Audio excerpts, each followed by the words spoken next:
We've had this tradition for years. Hi. Hi, Mama. Hi. You helping Sissy with the calendar this year? Yeah? The only difference is this year we added a sweet little, sweet but sassy booty baby to the tradition.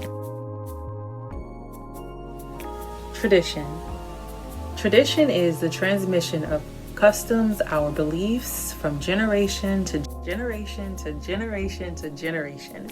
So that means that my traditions probably don't look like yours, and your traditions probably don't look like mine. And that's okay. And I know for a fact that some of the traditions that I do with my family that are important to us are different than what most people, and especially what was common for my family. Because I remember after my daughter's first and second Christmas, the third Christmas was rolling around. And during the first and second Christmas, I did what, I did as a tradition in my family. I put up the Christmas tree, evergreen trees. I put up, I don't even know if it's called an evergreen tree, a pine tree. I don't even know. It's a tree, it belongs in the ground, but neither here nor there.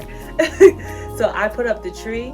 I remember taking her to the fire station to get her picture with Santa taken. And I did those things because those were traditions that were passed down from my mom to us. But then I had an epiphany. I was like, why do we put up a tree for Christmas, Or where did the belief of Santa come from? So I began to question things on my own. And I wanted to find value in the things that I did as I was raising my first girl, who at the time was 2, maybe going on 3. And I wanted the things that we participated in during the Christmas season to be things that I could teach her about the true meaning of Christmas. So I always saw people use the Advent calendars to count down the days for Christmas. So in my head, I was just thinking, okay, I like the idea of counting down the days till Christmas because I know how the expectation of just waiting till Christmas Day to open presents to me, how much fun and how much excitement that generated in my heart. Even though maybe when I was younger, like her age, I probably didn't know why, the true meaning of what my family identifies as the true meaning of Christmas. So Advent means coming. So this is the season of Advent, So we create our own calendar. And on that calendar, I thought of, what can I do to still keep her excited about Christmas Day, but also in the practice of counting down the days till Christmas, do meaningful things that will teach her about the true meaning of Christmas. And not only teach her about the true meaning of Christmas, but teach her the things that I wanted her to become. The type of heart that I wanted her to have.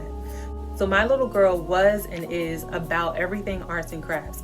So in the beginning, we would take our bells, our whistles, our watercolors, whatever kind of art supplies we have on hand. And that's what we would use to create our calendar, which was a good learning lesson to put to use the skills that she was learning in school.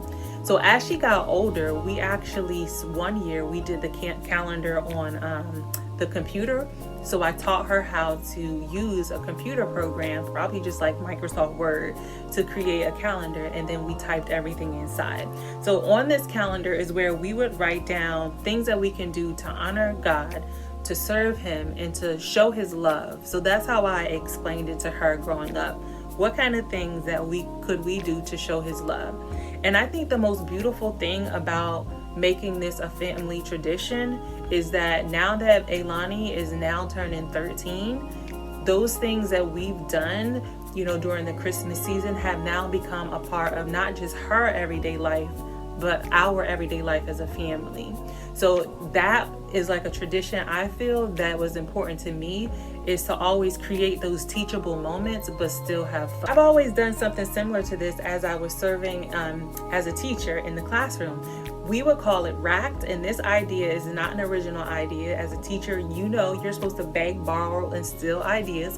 So this one was a Pinterest idea, but it resonated with me and I made it my own. So we would call it racked, or Random Acts of Christmas Kindness, racked, R-A-C-K. and we would create a big countdown calendar outside of our classroom, and then we would actually think about a random act of kindness that we can do every day until our Christmas break. And then on the weekend, they would actually rack or random act of Christmas kindness sewing at home, and then they would come back to school on Monday and they would either write about it or tell the class what they did over the weekend to rack an unsuspecting person. And honestly, in the years that I've done this in my classroom, it's been so much fun, and it's kind of taken out the I want and shift to, oh my gosh, it feels so good to give to other people. And they would get so excited to give. And that's the same thing with my little girl Ailani. Like, she gets so excited to do this calendar, and we've done it ever since she was about 2 or 3 years old.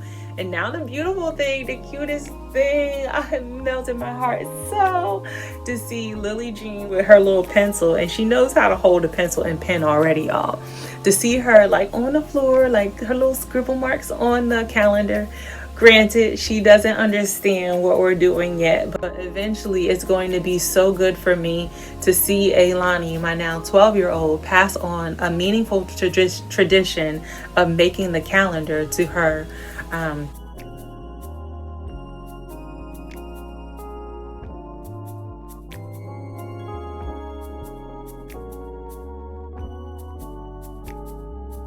To her little sister. That is like, that just makes me so happy. Like, little things like that, you know. So I want to encourage you, like, no matter what your traditions are, and even if you decide to deviate from what you're used to doing in your family to try to find something specific to now your little family unit, do it. And then I spoke a little bit about the fact that we have a blended family.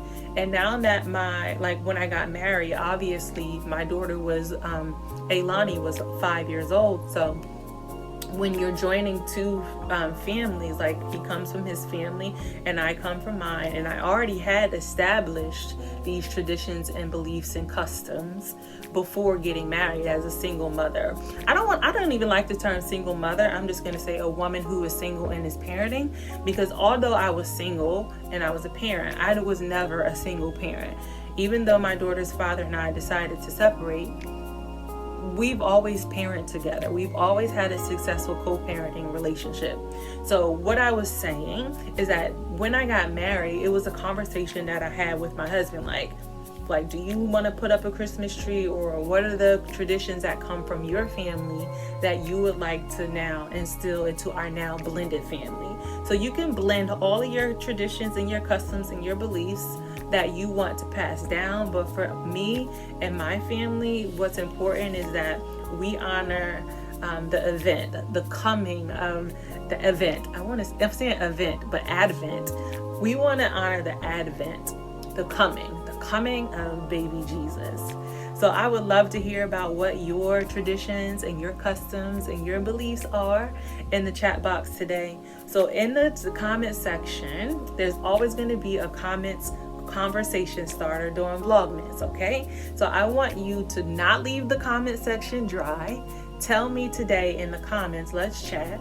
What are some of the customs, unique beliefs, or traditions rather, that are unique to your family? I would love to hear about them, and I'm excited to share here on YouTube some of those with you during Vlogmas.